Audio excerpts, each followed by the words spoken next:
Muito bem. Vamos abrir, então, a primeira mesa do evento com o tema Feminismos Latino-Americanos frente ao neoliberalismo, conservadorismo e colonialismo. Vou chamar, nesse momento, Vera Rodrigues da Silva, da Unilab.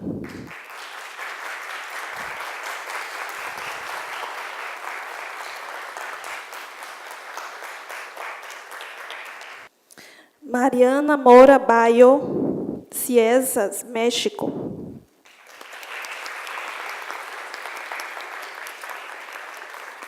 Rosângela Talib, da Católicas pelo Direito de Decidir.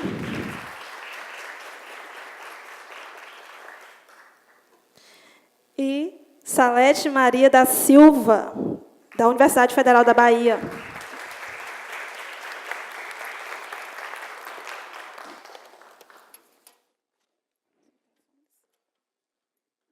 Marcos acabou de me dar uma tarefa de controlar o nosso tempo, e eu acolho com muita satisfação. Então, coordenando a mesa, a gente fica combinado 25 minutos para cada uma de nós, né, em razão do atraso. Tudo bem com a gente? Então, podemos começar de lá para cá. Que tal? Alguma oposição? Pois não. Pode iniciar, por favor, professora. Bom, meus caros, minhas caras, eu também preparei um material para compartilhar com vocês, até porque eu acho que organiza melhor o tempo, né, e também ajuda a pensar, e, inclusive, o controle das emoções ajuda também. Bem, eu inicio meu diálogo com todos os presentes, agradecendo pela oportunidade de participar do Curta o Gênero 2018, realizado pela Fábrica de Imagens Ações Educativas em Cidadania e Gênero.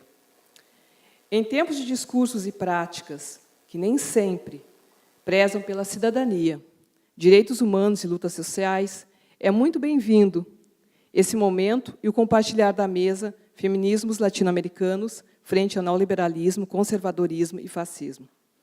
E esse compartilhar com as companheiras Marina Moura Bayo, Rosângela Talib e Salete Maria da Silva. Muito obrigada por conhecê-las, né, e compartilhar esse momento.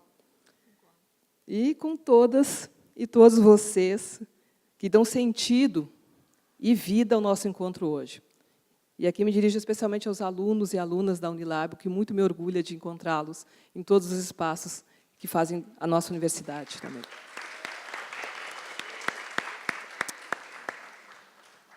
Eu recebi esse convite, desafio, e foi assim mesmo que veio no e-mail dizendo para lançar um olhar sobre feminismos negros no contexto proposto.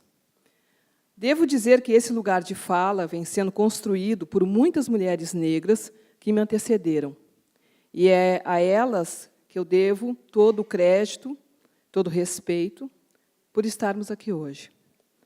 Eu sou apenas uma novata nessa caminhada, e que busco aprender, compartilhar e resistir frente a tudo isso, que se coloca entre nós e a nossa dignidade, entre nós e a nossa humanidade, e, por que não dizer, entre nós e a nossa felicidade, numa lógica de bem viver. Minha caminhada se inicia e se constitui enquanto mulher negra. Eu gosto de dizer isso sempre porque é desse lugar que eu parto. Não é das discussões, de nenhum outro campo que eu parto, a não ser dessa experiência. É ela que me constitui e me faz estar aqui. E é desse lugar que eu, Vera Rodrigues, antropóloga por formação e paixão, gaúcha de nascimento, o que desafia todos os estereótipos sobre gênero e raça-cor, especialmente quando se pensa num estado do Rio Grande do Sul, que agrega a leitura muito fácil, muito forte, por vezes, de um estado apenas branco. Mas eu venho desse estado, e venho também de experiências educacionais populares na ótica das ações afirmativas. Eu estudei e fui professora voluntária do projeto Zumbi dos Palmares. Foi ali a primeira vez que eu pude perceber toda a lógica da política e de alguns fatos que hoje nós discutimos aqui. Eu também sou uma bolsista de um programa de ações afirmativas, o que me possibilitou hoje ser a professora doutora Vera Rodrigues. Então, quando eu falo em ações afirmativas, quando eu falo em cotas, tanto é por uma experiência própria, quanto é por acreditar que talento ele precisa de oportunidade. E eu sempre vou batalhar e acreditar nisso. Não acredito em discursos meritocráticos, nem em possibilidades que não dialoguem com políticas públicas, por exemplo. Eu sou filha de pais que tiveram muito mais contato com a enxada do que lápis e papel, mas que souberam, do seu jeito, me fazer acreditar que o acesso à educação era um caminho valioso, um direito a ser conquistado e um amor que me leva a ser hoje professora e pesquisadora na Universidade da Integração Internacional da Lusofonia Afro-Brasileira. É dessa trajetória coletiva de vida e desse lugar que eu me proponho a dialogar sobre nossas realidades e desafios na proposta que aqui nos une. Para isso, eu vou partir de referenciais de protagonismo feminino e negro que me parecem que vêm ao seu modo, dentro das suas realidades e possibilidades, fazendo o devido enfrentamento ao status quo. Não me atenho diretamente a grupos, organizações ou movimentos, mas a sujeitos que podem contribuir na nossa reflexão e diálogo. Para isso, eu trouxe 2 materiais que eu gostaria de compartilhar com vocês.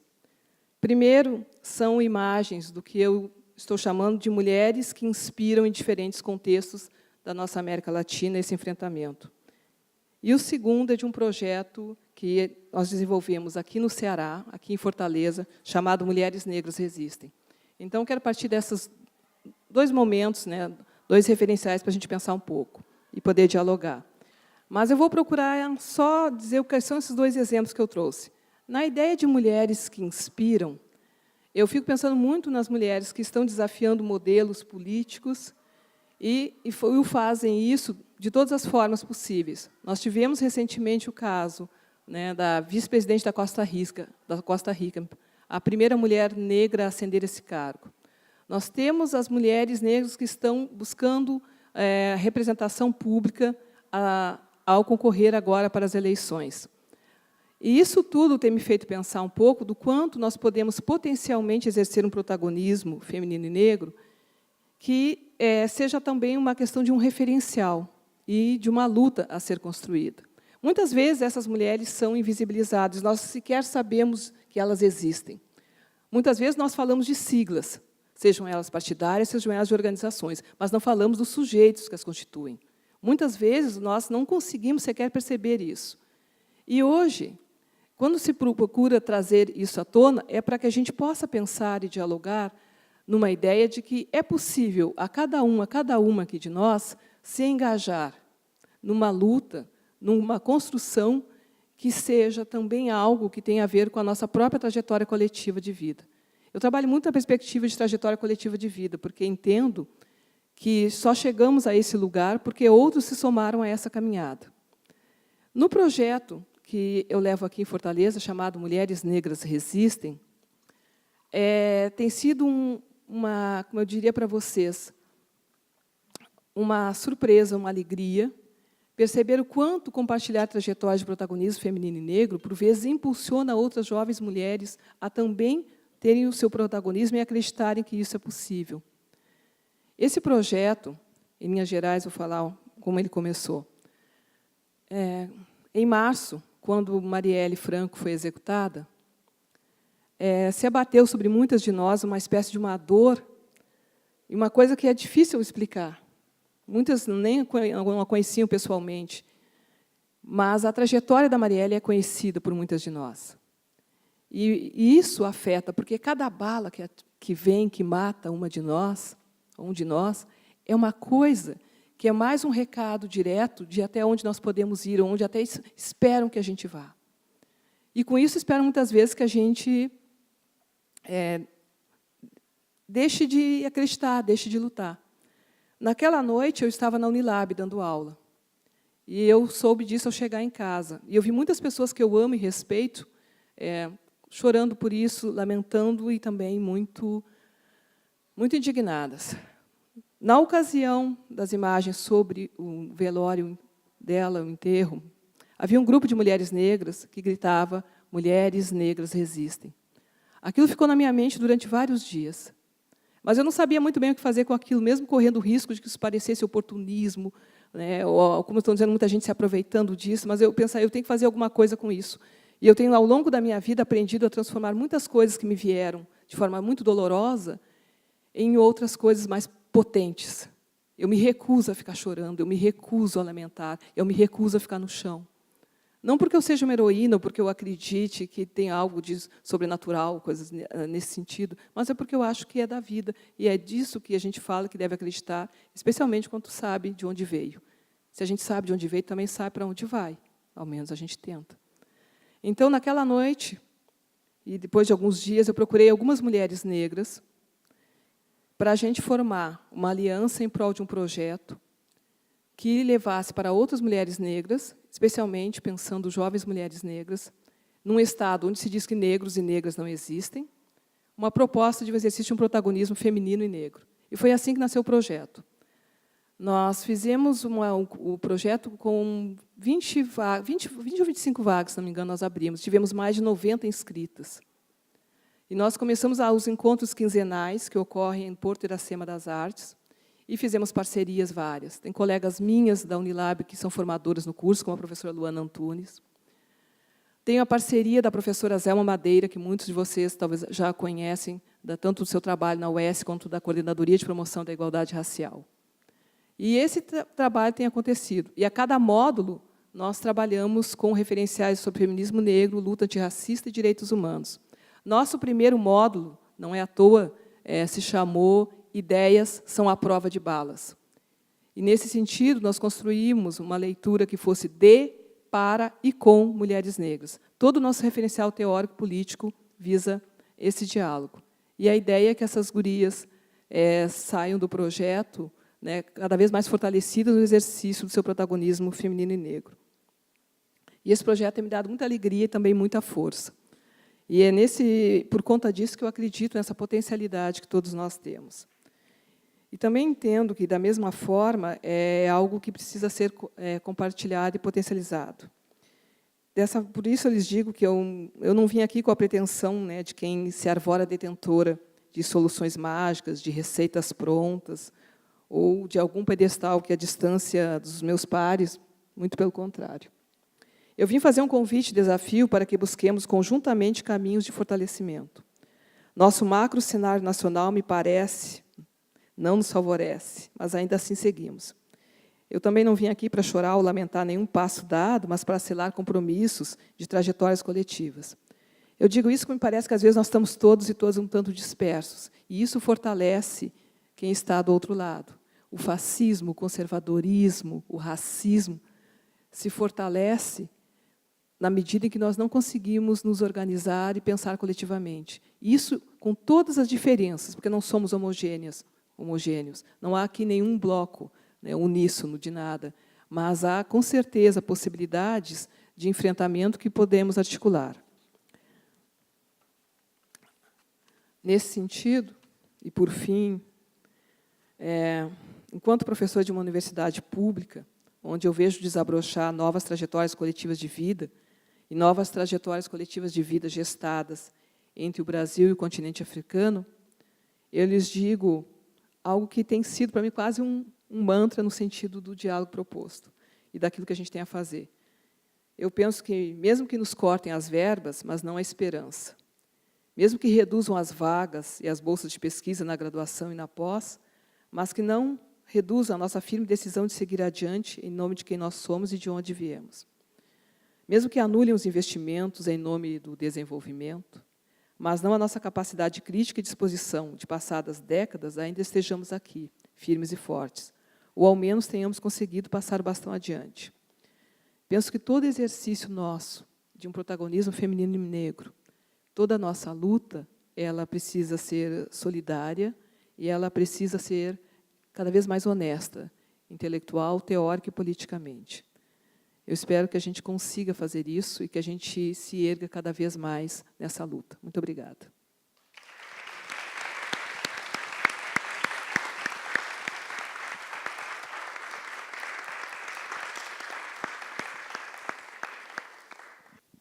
Boa tarde. Uma desculpa, eu falo português, eu falo em espanhol. Pero voy a hablar despacito para que me entiendan. agradezco mucho, obrigado, por la oportunidad de estar aquí con todas y todos ustedes, sobre todo por la oportunidad de un diálogo entre feminismos, entre países, entre diferentes puntos geográficos, los momentos que estamos viviendo en el mundo, ¿no? Esta oscuridad, este neofascismo, esta maquinaria de muerte, creo que nos invita, nos obliga, tenemos la responsabilidad justo de tener este tipo de diálogos. Voy a hablar un poco sobre el contexto en México, los feminismos, las preguntas que nos estamos haciendo, los debates, lo que nos está afectando desde el corazón, como parte de esta invitación a dialogar. Yo soy parte de un grupo que se llama la Red de Feminismos Descoloniales y quiero compartirles desde la invitación, el título de nuestra ponencia, algunas de las reflexiones de fondo que tenemos y cómo las estamos llevando a tratar de entender el contexto, la coyuntura política mundial actual. En primer lugar, y relacionado con algunas cosas ahorita en el documental, para tratar de entender desde los feminismos descoloniales las lógicas del poder, el Estado, la sociedad.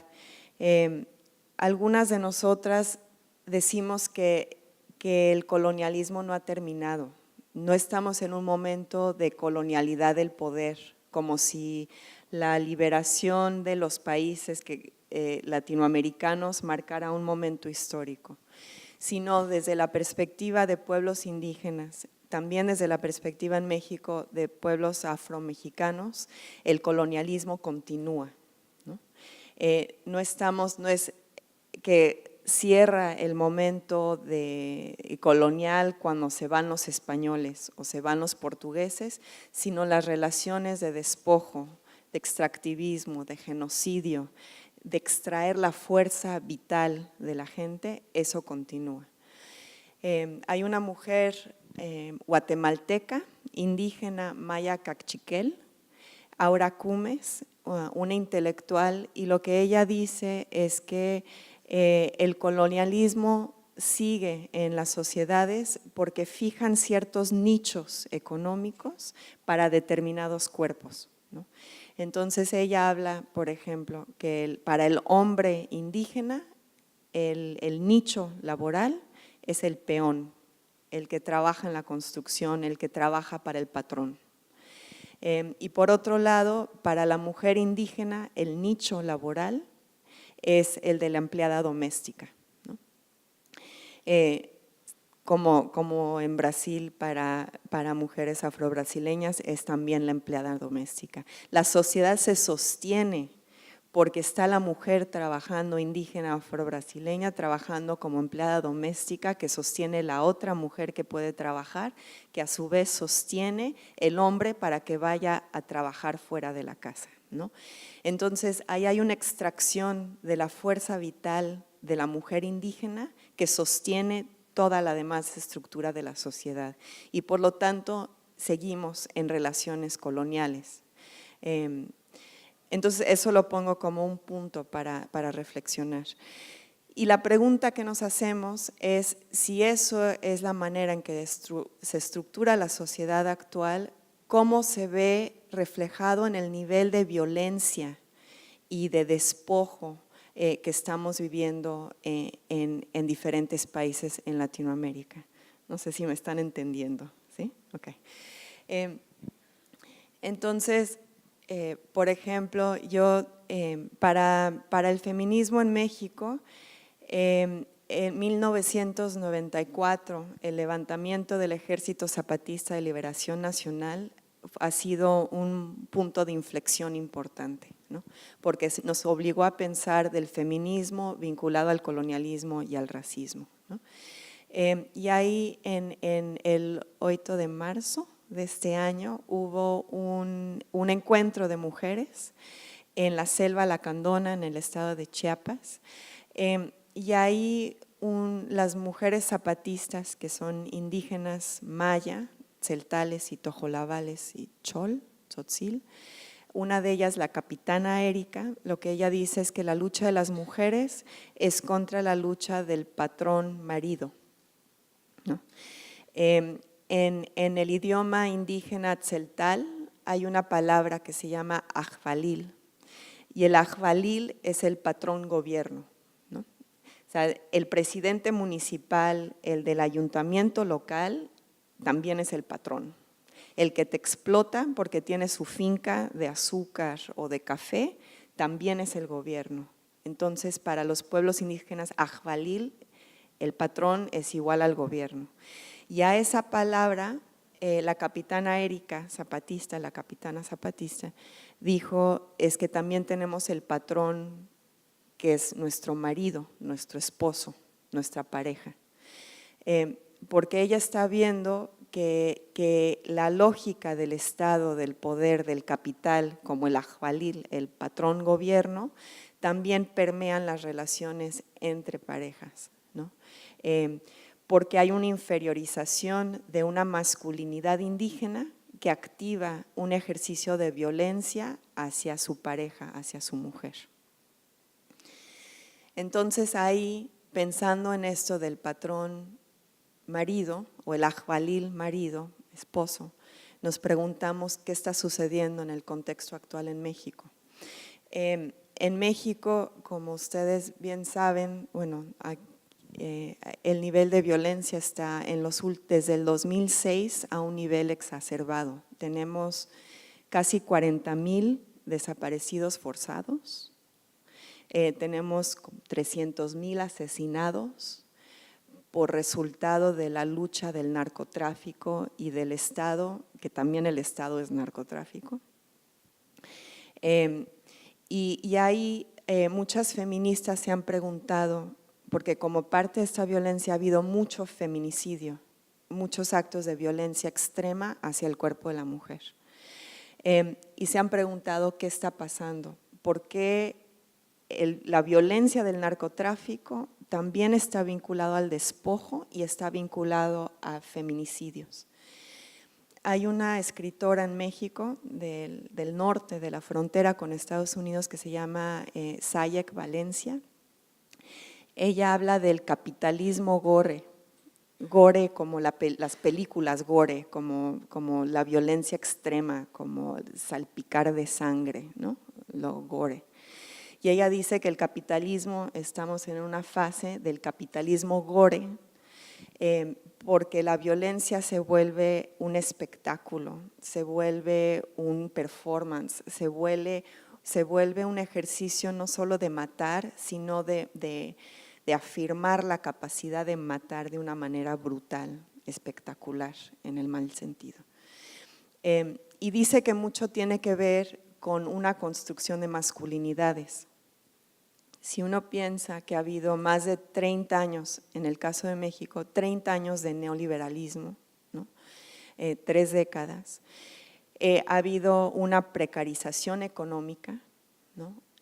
Donde el hombre, la identidad masculina se basa en ser proveedor, el que gana dinero, el que llega a la casa con el dinero, ¿no? el que es encargado de la casa en el sentido económico. Esa capacidad como proveedor ya no la tiene, ¿no? Porque se va minando, al menos que se meta al narcotráfico, ahí sí puede ser proveedor. Pero el neoliberalismo va minando lo que sustenta cierto tipo de masculinidad dominante. Y entonces esta Sayek Valencia dice que hay un macho herido que ya no puede afirmar una masculinidad siendo proveedor, entonces la tiene que ejercer con un uso extremo de violencia. Ahí afirma nuevamente que es un hombre, ¿no? Y eso lo describe sobre todo en el norte del país, donde el narcotráfico está aún más fuerte. Y entonces ahí nos preguntamos, ¿hay cierto tipo de masculinidad que requiere el Estado en su neoconservadurismo, en su capitalismo gore, ese es el tipo de masculinidad que sirve, que alimenta, que nutre esta fábrica de muerte. Y por otro lado, entonces, también hay masculinidades desechables, que no sirven, que son basura, que se descartan. Y esto también es algo que hemos estado reflexionando desde el feminismo descolonial. Hace 4 años, por estas fechas, el 26 de septiembre del 2014, desaparecieron, el Estado desapareció a 43 jóvenes varones de una escuela de campesinos, pobres, indígenas, afromexicanos, Ayotzinapa se llama la escuela. Fueron desaparecidos por la policía local, la policía estatal, la policía federal, el ejército y el narcotráfico. Todavía no se sabe qué pasó con sus cuerpos. La manera en que el Estado, la mentira del Estado es que sus cuerpos fueron quemados en un basurero y desaparecieron, ¿no? Y ya como olvídense familia, ya están muertos.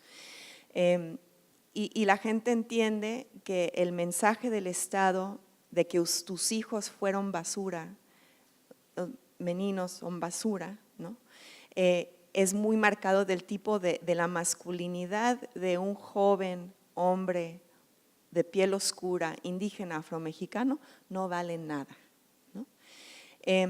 Y entonces Ayotzinapa nos ha marcado mucho como feministas porque nos ha obligado a pensar qué tipo de feminidades son desechables en este momento, qué tipo de masculinidades también son desechables y cómo entonces tenemos que construir ante esta maquinaria de la muerte comunidades de vida que nos sostienen frente a estos proyectos que quieren tirar a nuestros hijos a la basura. Y ese tipo de reflexiones se conecta con movimientos también aquí en Brasil. Pienso, por ejemplo, en las Mais de Mayo de Sao Paulo, todas las madres que han perdido a sus hijos, sobre todo en las favelas, por culpa de la policía, ¿no? Donde un acto feminista es cuidar a sus hijos, es cuidar a sus hombres, como parte de un proyecto que también lucha para la vida de la mujer. Y también es reconocer que matar o desaparecer a un joven varón también tiene secuelas, ¿no? Que afecta a la mujer también, la madre, que a veces muere de corazón roto. Y afecta a toda la comunidad entera. Entonces ahí es donde un acto de violencia de género, en este caso de género hacia el hombre, también se conecta con el racismo, porque es una manera en que destruye una favela, destruye una comunidad afro-brasileña, destruye una comunidad interindígena afro-mexicana. Y por lo tanto estas luchas de las mujeres es como esta afirmación de la vida. Y entonces lo que hemos estado hablando desde México es cómo entonces frente a esta fábrica de muerte, cómo construimos comunidades de vida, ¿no? Cómo regresamos a un escenario como el que tenemos aquí, que es como nuestra casa, ¿no? Y afirmamos la capacidad del cuidado, que es algo que hacemos como mujeres o que nos enseñan como mujeres, para afirmar una tarea del cuidado, pero radical entre nosotras, entre nosotros. Y que eso sea la base para crear comunidades de vida que sostienen frente al despojo y la muerte que son los estados latinoamericanos actuales. Y gracias.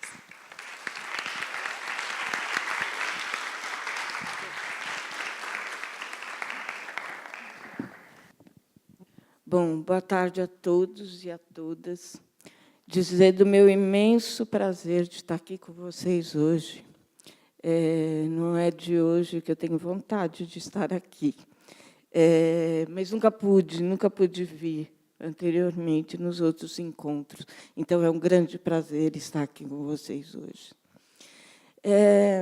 Quando eu vi o título da mesa, Feminismos Latino-Americanos frente ao neoliberalismo, ao conservadorismo e ao colonialismo, eu disse, o que dizer? O que dizer, além de dizer que os feminismos todos latino-americanos estão na vanguarda da luta, né?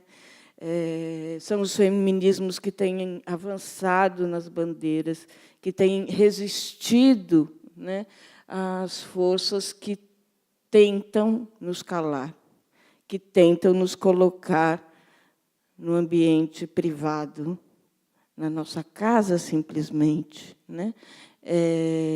Que dizem que o papel da mulher é ser mãe, ser do lar, e bela, de preferência, né? Mas aí, eu, como católicas pelo direito de decidir, achei que era importante a gente discutir um pouco hoje a questão da laicidade do Estado, né? Como inflexão e como ponto de partida para a garantia dos direitos, para a garantia dos direitos humanos e para a garantia da democracia de todos os nossos estados. Quando a gente está falando de um Estado laico, a gente não está falando de um Estado sem religião, ao contrário, a gente está falando de um Estado que pretende garantir a todos os componentes da sociedade em que ele legisla a possibilidade de ter a sua confissão religiosa ou não ter nenhuma confissão religiosa, de exercer o seu direito à crença, ou simplesmente aos ateus não ter crença nenhuma, mas respeitar os direitos de todos os cidadãos.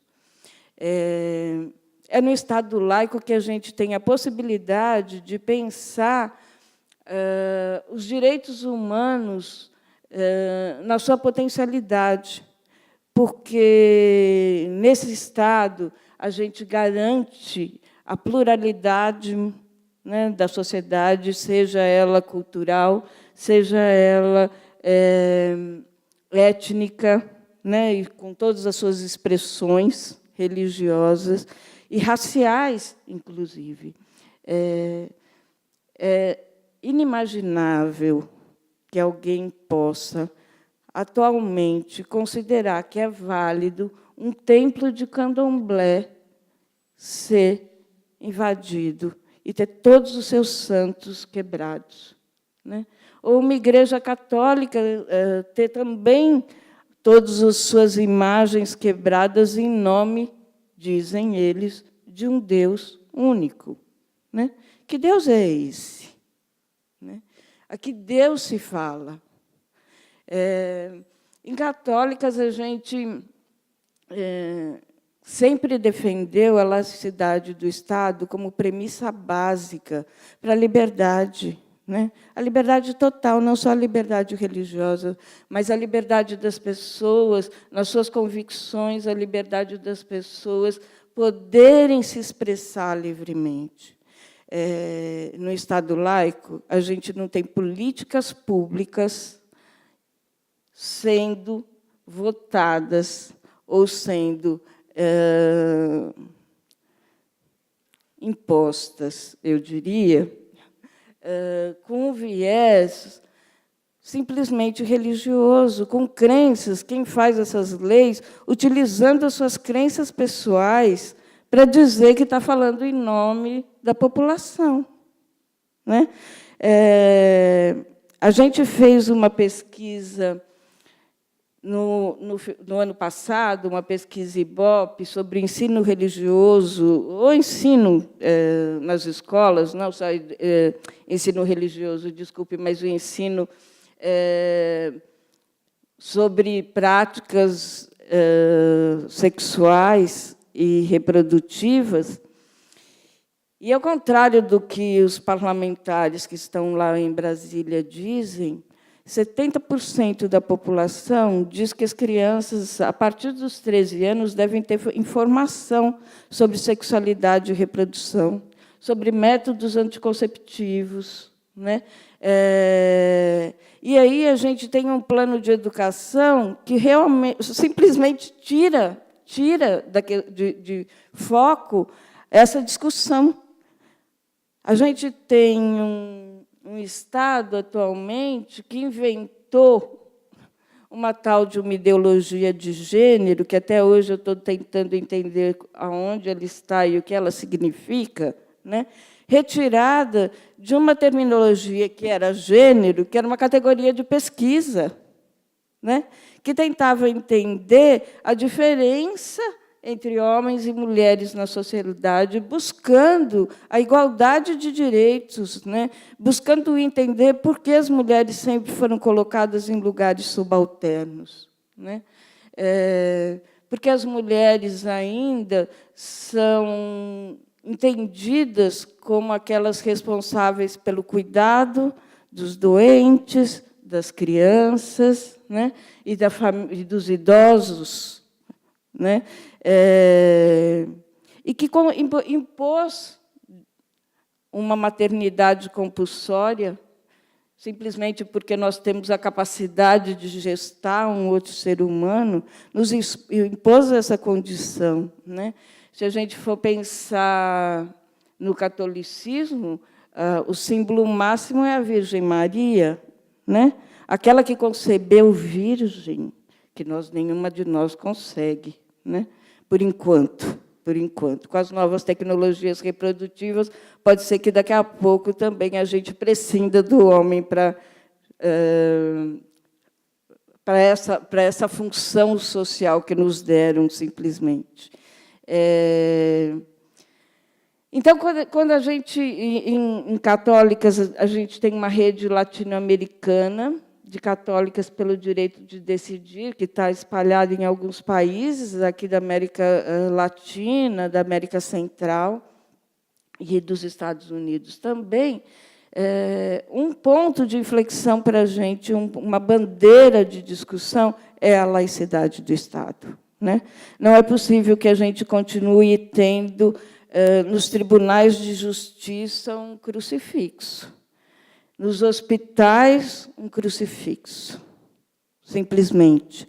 Se é para pôr algum símbolo religioso, nós vamos colocar todos do panteão, de todas as crenças, né? Não é possível que uma única religião e uma única crença, ou católica ou cristã, continue prevalecendo num país miscigenado que somos. Então, quando a gente está falando da possibilidade de resistência, a gente está falando de realmente um feminismo que avança nessas questões, que avança na possibilidade de pensar a nossa sociedade com respeito ao outro, né? Todos nós, com respeito incondicional, né? Como ser humano, como sim, sujeito de direitos e sujeito de afeto, que a gente parece que perdeu no caminhar, né? Muitas vezes a gente vê o outro como um inimigo ou aquele com quem a gente não dá para conversar, não dá para dialogar, porque ele está em campo diferente, ele está em outro lugar, que não é o nosso lugar, né? A gente poder transcender do nosso lugar e se colocar no lugar do outro e poder entender que todos e todas as crenças, elas têm valores, né? Valores para quem as professa, valores individuais e valores coletivos, né? É imprescindível para que a gente possa realmente ter uma democracia sadia. Sem a gente pensar na laicidade do Estado, a gente vai continuar tendo grupos religiosos que se arvorem o direito de colocar como normas e valores para todos os cidadãos, independente deles serem crentes ou não crentes, né? Isso é abominável, né? Nós entramos em Teresina com uma outra organização não governamental de lá, uma vez com uma ação pública para retirada do tribunal da cidade do símbolo religioso que era o crucifixo, né? Porque é uma afronta às pessoas que não professam o cristianismo, você ter um símbolo cristão no lugar que é público, né? É um desrespeito a cada um de nós, né?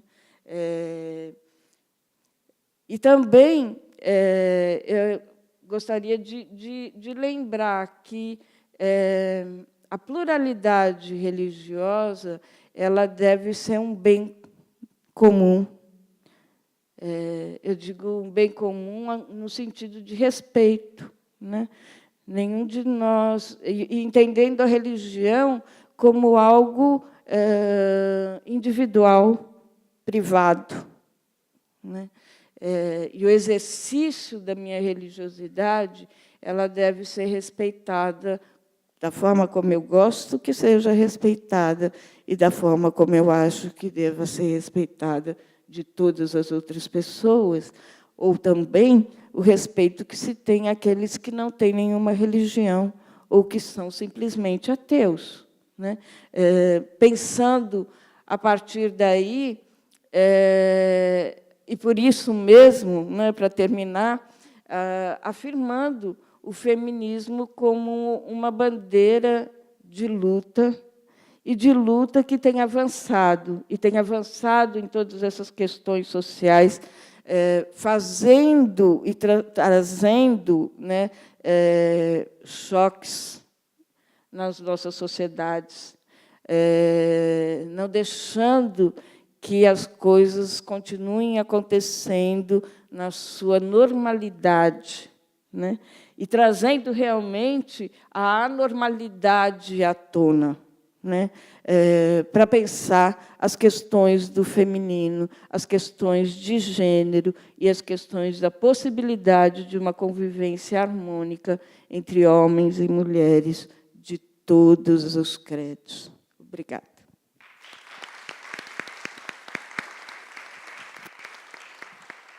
Obrigada, Rosângela. Eu vou pedir às companheiras que acompanhem meu tempo, por gentileza, dividir agora um pouquinho as tarefas. Eu estou começando às 16h21. Primeiro, agradecer muitíssimo pela oportunidade de voltar à Fortaleza, de acompanhar o Curto Gênero. Eu costumo acolher esses convites com muita alegria, com muito entusiasmo, por várias razões, mas eu declaro que eu venho sempre com segundas intenções. E a primeira das minhas segundas intenções é aprender. Né? Aprender, compartilhar, incorporar algumas questões à minha vivência, à minha profissão, à minha militância, e eu gostei muito de ouvir as companheiras que me antecederam, como o feminismo é múltiplo e diverso, né? Uma feminista negra, uma feminista decolonial, uma feminista que professa uma fé, e, no caso, uma fé religiosa, de como que a gente tem para somar, para contribuir, para enfrentar os inúmeros desafios que estão postos para nós, não só no Brasil, mas na Latinoamérica e no mundo como um todo, né? Essa mesa, né, realmente ela é bastante desafiadora. A temática da mesa é bastante desafiadora, né? Feminismos no plural, latino-americanos, frente ao neoliberalismo, que eu também colocaria no plural, aos conservadorismos e aos colonialismos, né? É um desafio duplo, na minha perspectiva. Um desafio que envolve pensar essas dimensões das hierarquias, das assimetrias, das desigualdades, no interior e na fronteira. Pensar o impacto do neoliberalismo dentro dos próprios feminismos, pensar manifestações, né, de conservadorismos e de colonialismos dentro dos próprios feminismos, aí é uma luta no interior, e pensar também na fronteira, em termos de sociedade, em termos de Estado. Como que o Estado tem sido cúmplice por omissão e, muitas vezes, por ação, né, das violações de direito das quais as companheiras que me antecederam falaram, seja em termos de direitos individuais, a saúde, né, a questão da, perdão, a saúde não, a questão da autonomia reprodutiva, a questão da liberdade sexual, para falar em direitos individuais, né, a questão do próprio direito político das mulheres, que é um direito individual, mas que a gente exerce de maneira coletiva, né? Os direitos sociais, o direito à segurança, ao trabalho, à moradia, etc. Então, me parece que é um tema bastante desafiador e que, seguramente, assim como as companheiras que me antecederam, com as quais eu concordo inteiramente na maioria das intervenções, eu tenho mais algumas provocações a trazer, não tenho receita, aí eu me somo com a professora Vera, não tenho receitas, mas eu tenho demandas. Enquanto feminista, né, e aí eu posso dizer para vocês que demorou um tempo para me identificar pública e socialmente como feminista, eu que venho do movimento de mulheres, movimento de bairro, movimento de favela, e aí, para o debate, a gente deixa um pouco algumas questões intensas, né, nesses meandros. Eu diria para vocês que esse tema ele traz desafios porque ele apresenta questões complexas, desafiadoras, cheias de contradições e de ambiguidades. Por que de contradições e de ambiguidades? Porque existem várias companheiras em toda a Latinoamérica, dos movimentos negros, dos movimentos decoloniais, dos movimentos de mulheres de bairro, né? Movimento comunitário, enfim, os movimentos populares e diversos que vêm destacando questões relacionadas ao impacto dessas três dimensões, né? Neoliberal, conservadorismo e colonialismo, sobre a vida das mulheres de maneira diferenciada.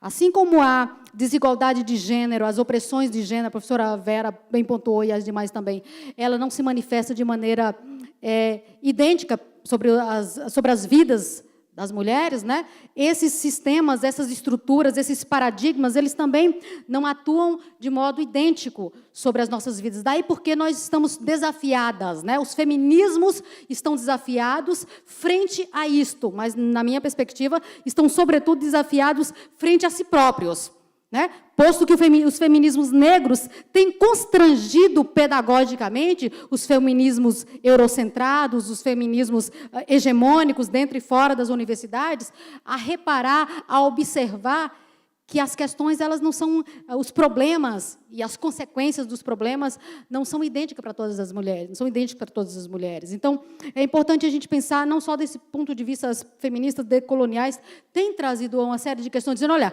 a teoria decolonial, a teoria crítica não é tão crítica assim, posto que não tem recorte de gênero, não tem recorte de raça, etc., etc. Então, o que eu tenho mais para trazer é para colocar que essas questões elas são ambíguas do ponto de vista conceitual e do ponto de vista político. Não é? O quanto há de neoliberalismo nos feminismos no mundo hoje e nos feminismos em Latinoamérica em particular. Não é apenas uma autora ou de uma matriz exclusiva que tem colocado isso. Não são só as feministas negras que têm colocado e colocado muito bem.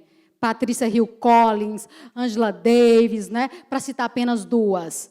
Mas feministas brancas, inclusive do norte da América, como a professora Nancy Fraser, né, ela tem toda uma obra sobre isso, uma obra recentemente lançada em espanhol e que está com o título de Fortunas del Feminismos, né, as contradições do capitalismo de Estado até a exacerbação do neoliberalismo no mundo, né? A gente vai ter uma série de autoras contemporâneas nossas e outras mais experientes e experimentadas.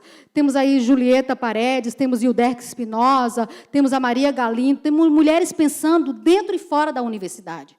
Porque, para produzir conhecimento e práticas feministas, a universidade não é o único e, muitas vezes, não é o melhor espaço, né? Então, assim, eu queria mais trazer algumas questões relacionadas a em que medida feminismos, que são múltiplos, conservadorismos, que envolve tradicionalismo, manutenção de status quo, fixidez. O documentário que antecedeu essa mesa nos poupou de uma série de questões, né? Porque adiantou uma série de conceituações, de definições relacionadas à própria forma do que é e do que não é político, né?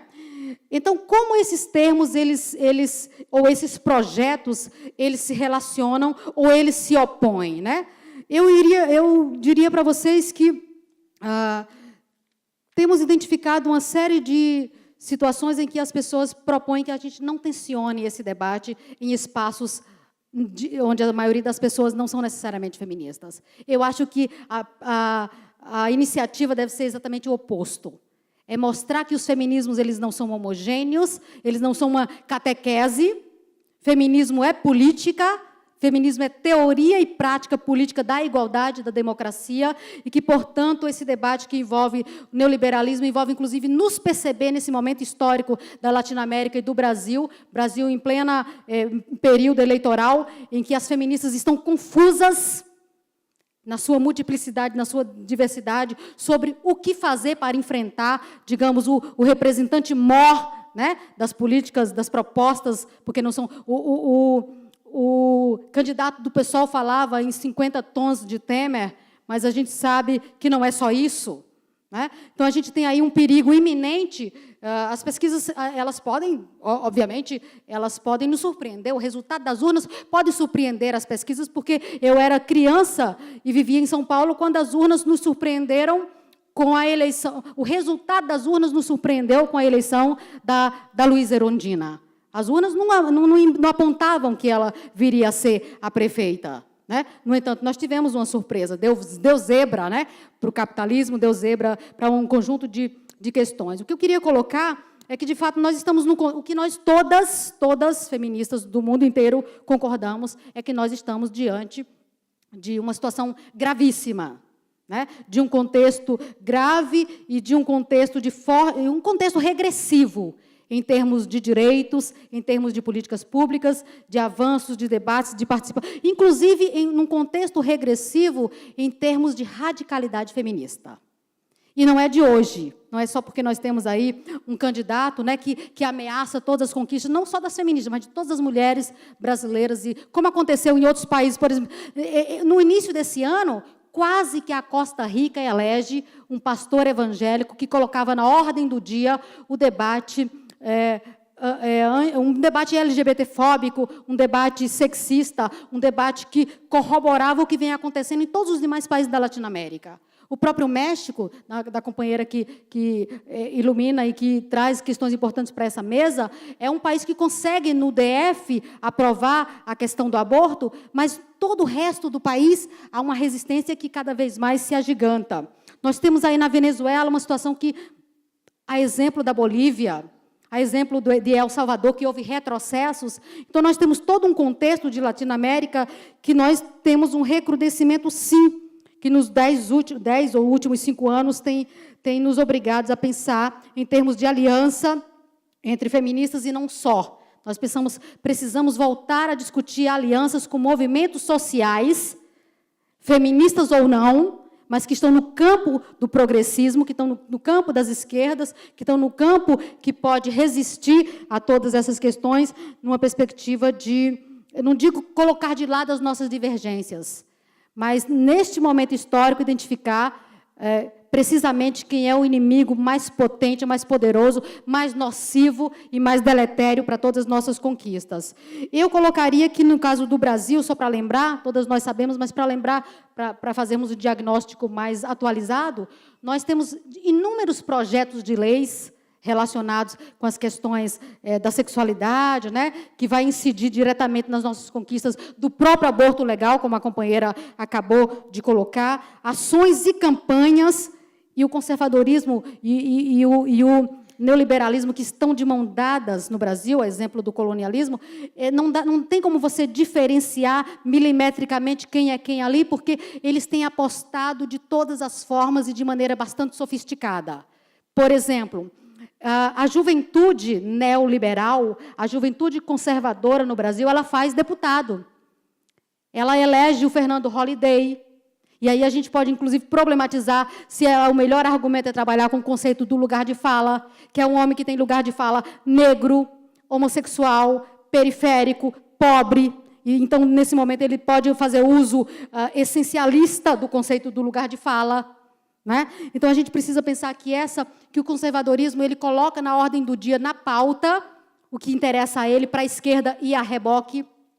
O conservadorismo no Brasil ele consegue, durante a eleição, e depois que nós elegemos candidatos de esquerda, pautar todos os debates da Câmara dos Deputados. Na própria campanha eleitoral de 2014, o conservadorismo no Brasil conseguiu extrair de Dilma, por exemplo, um compromisso escrito que não ia, enquanto governo, mexer 1 milímetro na legislação relacionada com o aborto no Brasil, nem para ampliar, nem para retroceder.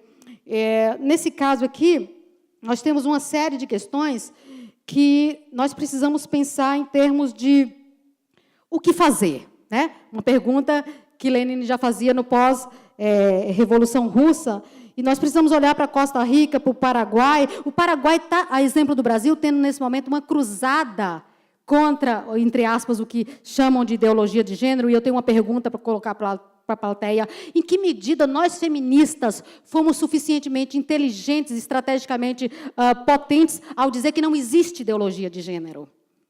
Quando, na verdade, poderíamos, de outra banda, ter dito, sim, existe ideologia de gênero, porque numa sociedade de classe existe, no mínimo, 2 ideologias, uma hegemônica e uma contra-hegemônica. E nós, feministas, temos ideologia de gênero, sim, que é o que fomenta e mobiliza nossos conceitos para construir teorias. Porque, na minha perspectiva, talvez o mais interessante fosse a gente colocar que não se trata de discutir se é ou não ideológico defender mais direitos humanos para negros, para mulheres, para LGBT. Na minha perspectiva, talvez o mais interessante fosse focar no debate relacionado aos compromissos do Estado. O Estado brasileiro tem compromissos internacionais e nacionais para garantir esses direitos. E aí eu coloco para o debate uma outra questão. Não é verdade que o Estado brasileiro hoje proíbe as professoras, nós professoras, de falarmos em gênero no campo da educação. Ao contrário, o Estado brasileiro nos dá elementos através da lei anti-bullying, lei de 2015, que nós temos aproveitado muito mal. A lei anti-bullying é um programa que o Estado brasileiro se compromete para que as escolas possam enfrentar racismo, LGBTfobia, sexismo legalmente. Nós temos que lançar mão de, inclusive, estrategicamente dessa legislação para dizer que estamos munidas e autorizadas. Precisamos conhecer um pouco mais, e aí, através das estratégias, né, relacionadas com o campo do direito e o campo da política. Enfim, eu poderia dizer que nós estamos realmente num momento de recrudescimento do conservadorismo, mas em que medida nós também, e aí é uma crítica e uma autocrítica, nós também, enquanto feministas, blindamos o governo de esquerda que nós ajudamos a construir da crítica, e com esta blindagem nós contribuímos para que o governo realmente não radicalizasse e não denunciasse, por exemplo, aliados fortíssimos, como, por exemplo, o ministro Marcelo Crivella, que defendia tudo isso que nós condenamos, mas que, no entanto, recebeu de presente um ministério. Como, por exemplo, a Cátia Abreu, para falar de uma aliança aí entre neoliberalismo e conservadorismo. Nós tínhamos aquilo ali no nosso prato, né? Para falar, por exemplo, que 3 meses antes das eleições de 2014, nós tínhamos pastor Everaldo e Levi Fidelix na base aliada do nosso governo. Então, eu penso que, quando falamos em enfrentar tudo isso, nós precisamos dizer que o neoliberalismo estava presente em nós durante as políticas de ajuste fiscal do governo Dilma, que detonou, que destruiu, em 2015, as 4 mais importantes secretarias ou 4 mais importantes ministérios que dialogavam com os nossos direitos. Então, não é honesto dizer que foi o Temer que acabou com a SPM. É honesto dizer que ele piorou, que ele radicalizou, que ele exacerbou o caminho para as nossas perdas. Porque as medidas provisórias 664 e 665, que são leis hoje no Brasil, mas que começaram em 2015, elas fizeram o quê com nossos direitos? Elas dificultaram o nosso acesso ao seguro-desemprego e acabaram, em definitivo, com o acesso à pensão vitalícia para as viúvas. E a maioria dessas viúvas, que os nossos dados apontam que acorrem à Previdência para receber, já que os homens morrem mais cedo nesse país, e a maioria dos homens que morrem mais cedo morrem também vitimados pela violência ou dos filhos das mulheres negras. Então, nós precisamos colocar o dedo na ferida e dizer que, para enfrentar neoliberalismo, para enfrentar conservadorismo, para enfrentar colonialismo, nós precisamos primeiro identificar onde entre nós ainda existem tentáculos, ainda existem, né, estruturas que podem nos levar a dar um tiro no pé. Por exemplo, no estado da Bahia, onde eu moro, O nosso senador, o senador eleito pelas esquerdas baianas, que eu espero que não seja reeleito nesse momento, chama-se Otton Alencar. Esse cidadão foi eleito com o voto das mulheres e do movimento negro baiano, com feministas de esquerda, o cara defendendo a redução da maioridade penal no horário nobre. Então, nós não podemos dizer que nós não sabíamos que aquele candidato ele defendia o quê? Mais matança e mais encarceramento da população negra. Então, é nessa perspectiva que eu gostaria de encerrar a minha fala e deixar para o debate algumas outras questões. Por exemplo, nada mais conservador e nada mais complicado para nós feministas do que a gente ter feministas eloquentes da esquerda brasileira dizendo para nós que nós temos que votar no Lula ou em quem ele mandar. Então, essa é uma questão. Como enfrentar todas essas questões nesse momento em que nós precisamos, a um só tempo, fortalecer as esquerdas, nos unir enquanto feministas, né, valorizando todas as críticas que o movimento negro decolonial, que as feministas, que as católicas pelo direito de defender, que são potentes, todos esses feminismos são importantíssimos para nós, mas muitas mulheres hoje atuam no movimento de mulheres e não se dizem feministas, porque quando elas apontam o dedo para fazer a crítica desde dentro, somos silenciadas. Precisamos, para encerrar, prometendo e cumprindo, mais autonomia e mais independência dos feminismos brasileiros, de todos os matizes, frente aos partidos, frente aos governos, frente ao mercado, frente às hegemonias acadêmicas, enfim, a gente precisa politizar os feminismos para enfrentar o neoliberalismo e o conservadorismo. E a gente tem inúmeras estratégias, eu não vou trazer como receitas, né, mas poderia citar, por exemplo, construir mais pesquisas para visibilizar isto, sem medo das críticas, né, mais pesquisas sobre o que são os múltiplos feminismos e como é que eles aderem ou não ao neoliberalismo, ao conservadorismo e ao colonialismo, mais diálogo e mais incidência política com as autoridades, mais diálogo horizontal e não subserviente, litígio estratégico, que foi o que o pessoal fez junto ao STF para conseguir colocar o aborto na ordem do dia, já que nós não conseguimos fazer isso via executivo e nem via parlamento, né? Mais campanhas, porque os conservadores são muito bons em campanhas. No Paraguai, por exemplo, a campanha é tire suas mãos dos nossos filhos. Essa é a campanha para dizer que professor, que o Estado, que ninguém pode se meter na educação das crianças para discutir gênero, sexualidade, etc. Mais audiências públicas colocando as mulheres. As audiências públicas que nós fazemos no Brasil são do tipo, as autoridades falam e a comunidade escuta. Mas então não é audiência pública que as autoridades estejam na plateia para ouvir as mulheres, né, vitimadas, seus filhos, seus descendentes, seus ascendentes, seus aderentes, todos. Né? E, por fim, forçar posicionamento dos governos, porque na Argentina o governo é do diálogo, mas deixou as feministas sozinhas para fazer a luta, e foi uma luta importante, vitoriosa, em inúmeros aspectos, para fazer o debate do aborto. Né? Nós precisamos de uma discussão internacional mais forte, mais campanhas. A campanha Nenhuma a Menos é um exemplo prototípico do que eu estou falando. Em todos os continentes, na Latinoamérica principalmente, ela cresceu e se agigantou, e o Brasil esteve nesse sentido. Enfim, temos várias questões a colocar, mas eu encerraria dizendo que nós precisamos de mais feminismos livres de neocolonialismos, livres de neoliberalismo e livres de neoconservadorismos. Obrigada.